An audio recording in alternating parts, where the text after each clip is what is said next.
Greetings, what's going on? It's Ben from Stillwork here, and we're looking at some bass processing today.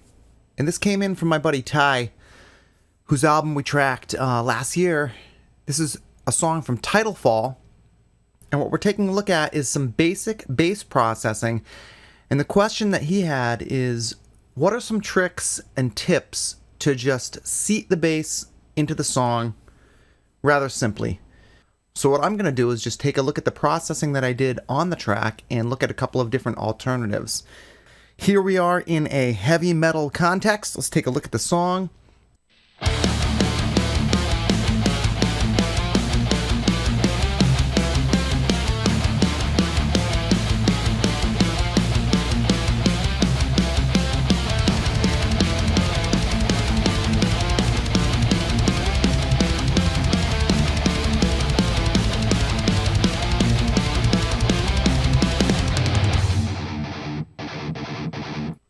Okay, so we've got a pretty strong, powerful mix. We've got double bass happening. We've got a thick bass guitar on the bottom end.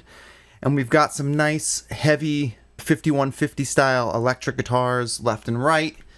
So we got a big, powerful, dense mix, and we got to fit that bass in there. What does it sound like if we remove the bass? Here's me pulling the bass out. Let's take a quick look at the mix with no bass.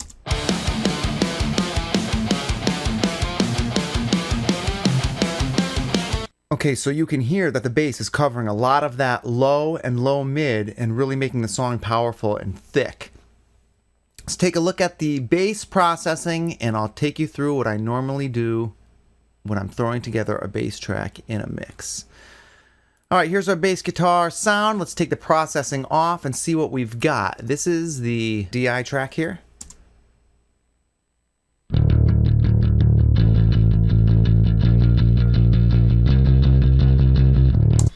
All right, that's an Ibanez bass, if I'm not mistaken. And let's take a look at what we did for processing on this one.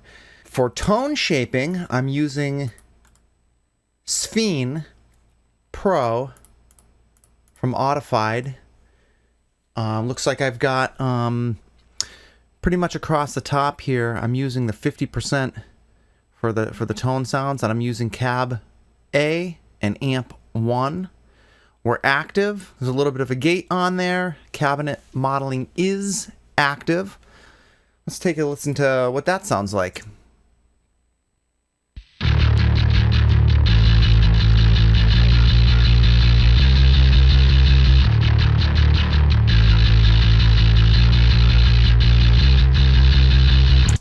Okay, so that's a sick, thick, distorted bass tone. Sounds killer. I love this plugin. I love the bass sounds you can get out of it.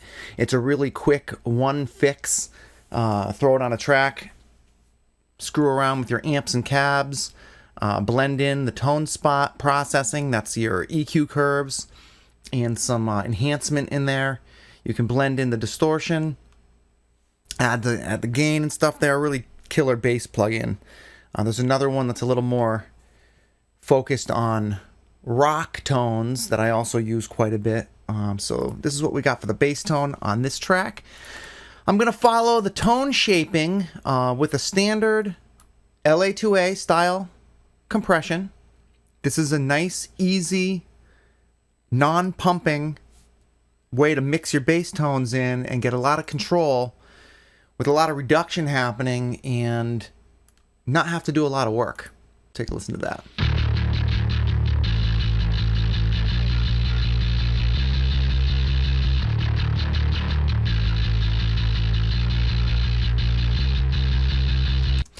When I'm using this type of compression, I'm normally trying to get the gain reduction down somewhere between 4 and 8, and then I'm trying to level compensate so I can turn the plugin on and off and kind of hear exactly what it's doing. It's a great control plugin for bass. I use it all the time, and I really like that optical compression. There's a couple of different plugins from different companies that I use across the board quite a bit. This one here from Native Instruments and Softtube is probably one of my favorites. I use it extensively. Next in line here, we've got a limiter. This limiter is just inside here for protection. You're going to see that there's not actually much happening.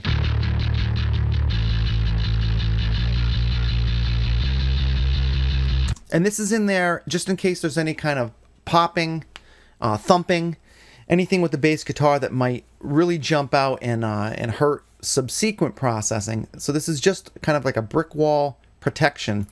We could turn it off, but we're going to leave it on right now.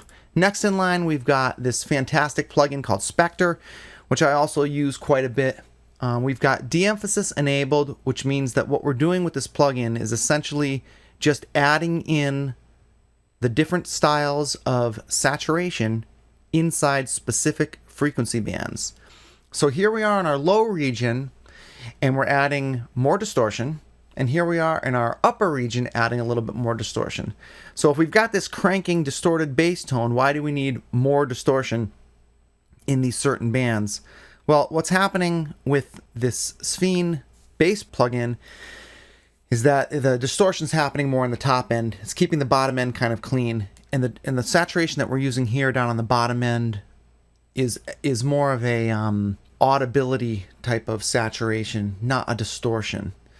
You can hear what this plugin sounds like, and I'm going to turn it on and off while it's playing.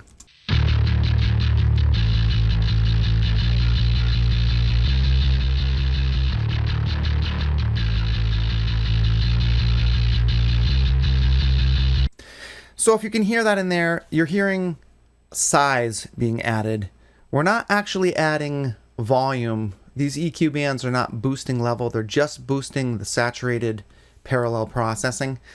So yes, you're going to get a little bit of extra volume, and we might be hearing just a little bit of that, which would trick our ears into thinking that it's bigger because it's louder. But what this is doing for me inside of the mix is making the bass audible when you have smaller speakers. So up in that low mid band, when you have no sub bass going on in your audio playback system, you're still going to be able to hear what the bass is doing and the notes that it's playing. So that's the function of Spectre in this processing. Next up, we've got Equilibrium, my number one go-to equalizer. This is from DMG Audio. And if you look at what's happening with this curve here, what we've got going on is a simple high-pass filter at 60. This is after all of our processing, kind of like a protection, making sure we're not pushing too much frequency down in that sub-region. And I've got a low-pass filter here, cutting off everything above 5,000. What that's doing is keeping that ticky fret noise out of the speakers, out of the guitar range. And what I will do with most bass tracks is I'll kind of sweep this down as I'm listening to the track in context and make sure that I'm not getting too much clicky stuff up there. I don't like to jam too much high frequencies in my bass tracks. I like it to live some grind down here in the upper mid-range and a lot of sub bass. In the lower mids here, we're pulling out some 300, and the reason that we're doing that is just this build up across the mix. There's a lot happening with the guitars in that low mids, also in the drums with all the toms and stuff like that. So what I will do with this frequency band, again in context, I'll just kind of bring it down until it gels with the track a little bit better. Let me put that back on and off while the track is playing back, and you can see what it does to the bass tone.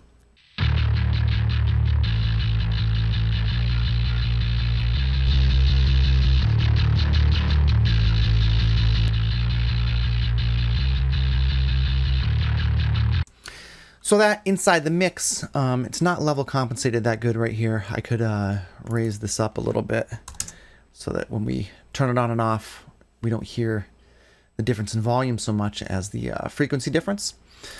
So let's take a listen to this bass track in the mix one more time with all of our processing. Last thing we've got on there is a limiter, and that limiter is giving us some stabilization, making sure it doesn't peak out too much, and really giving a lot of final control. You'll see I've got a couple of dB of reduction happening over here.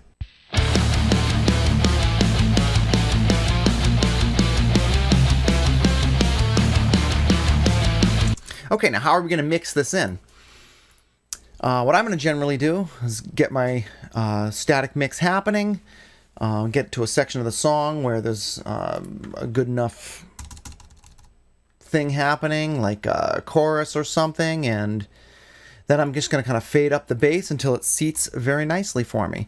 On my playback system, I've got a sub, and I'm going to play back some contemporary mixes of some music that I'm familiar with and make sure that I feel that the bass guitar and overall sub bass level is something that I'm comfortable with on the playback system.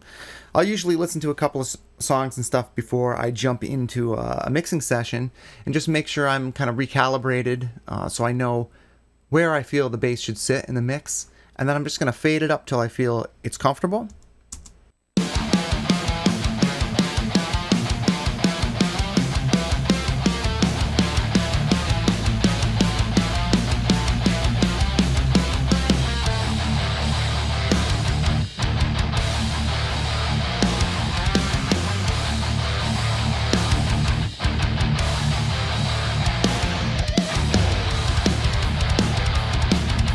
All right, that's feeling pretty good to me.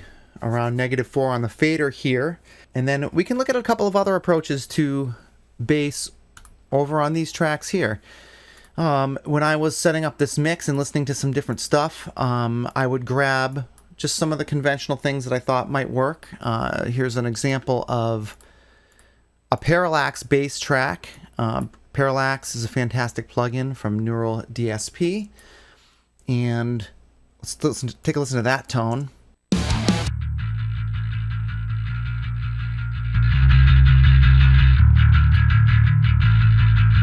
Very similar tone as the Sphene.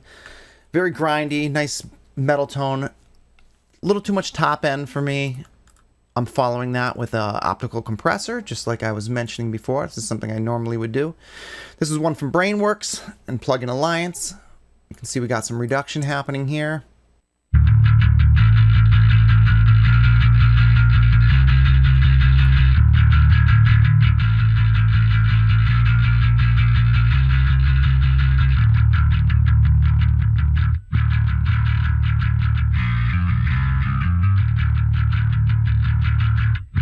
Okay, adjusted a little bit of the gain structure there. We've got some nice reduction and a nice smooth bass tone happening. Next up, we're going to throw an equalizer on there, and you can see that I'm trimming back that top end that to me is going to just stick out too much in the mix.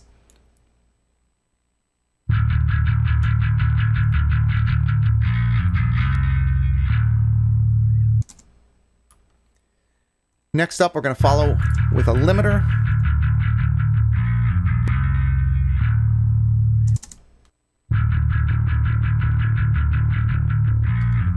Until we've got a nice controlled bass tone.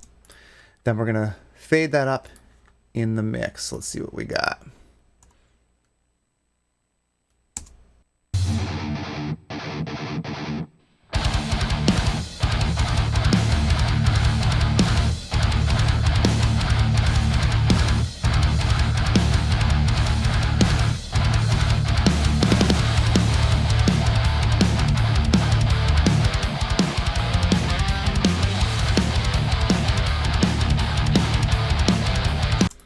All right, here's another approach. This is something rather typical that you would do with a DI track or a SansAmp track that would come in.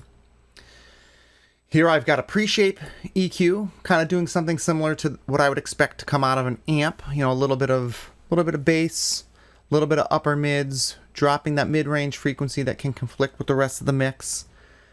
Then we're doing an 1176 style compression. And that's coming out of, again, Native Instruments, VC76. See what we got happening there.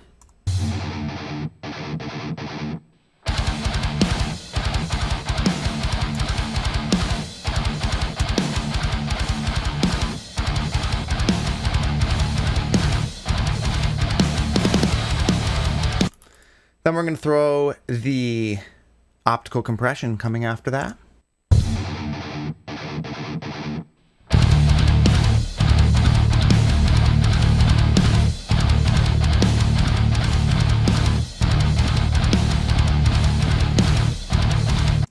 This tone's not coming through too aggressively, doesn't have a lot of beef to it. So I'm following up with the BX subfilter, adding a little bit of pizzazz. Let's take a listen to that.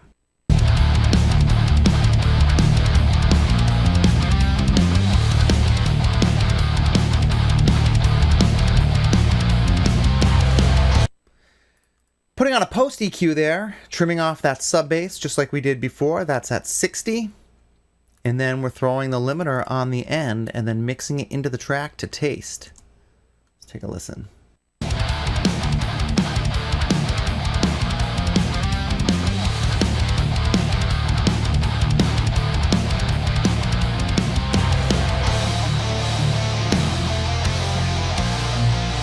So for all these tones here, this one here, using just processing on the SansAmp track, is a little too farty for me.